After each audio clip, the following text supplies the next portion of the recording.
अस्सलामुअलैकुम मुअज़्ज़ज़ सामीन।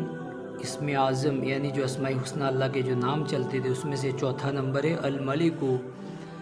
अल-मलिकु के माने हैं सारे जहां का बादशाह। कई नंबर तो इसके अंदर ऐसे हैं जो हमारी सख्त ज़रूरत के हैं, हम जो परेशान हैं, तो इसलिए ध्यान से वीडियो सुनिए और आगे शेयर भी करें।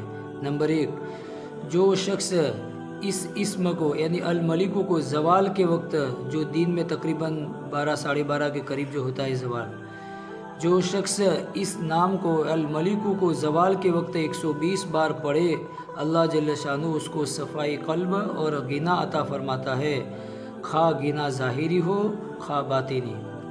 नंबर 2, जो शख्स इस इस्म को पढ़ता है उसका नफ्स उसकी इताअत करता है। हाँ, बहुत ज़बरदस्त ज़रूरत की चीज़ है। आज हमारा उल्टा क्या है, हम खुद नफ्स की इताअत करते हैं, लेकिन इस नाम की बरकत से हमारा नफ्स हमारे ताबे हो जाएगा।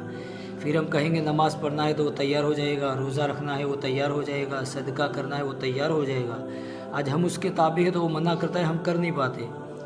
तो जो शख्स इस इस्म को पढ़ता है उसका नफ्स उसकी इताअत करता है और उसे इज़्ज़त व हुर्मत हासिल होती है। नंबर 3, जो सूरज निकलने के वक्त 3000 बार ये इस्म यानी अल-मलिकु पढ़ेगा, वो जो मुराद मांगेगा हासिल हो जाएगी। नंबर 4, मालो मुल्क वाला आदमी यानी हुक्मरा या बड़ा ओहदेदार अगर ये इस्म को यानी अल-मलिकु को अल-कुद्दूस के साथ मिलाकर पढ़ेगा तो उसका माल व मुल्क कायम रहेगा।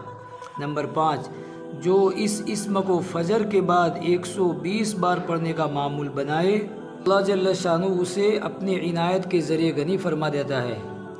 नंबर 6, अगर हुक्मरा उसे पढ़ने का मामूल बनावे तो बड़े बड़े सरकश व मुतकब्बिर लोग उनके मुती और फरमाबरदार बन जाए। नंबर 7, जो कोई रोज़ाना सुबह की नमाज के बाद या मलिक को कसरत से पढ़ा करेगा, अल्लाह जल्ल शानु उसे गनी फरमा देंगे।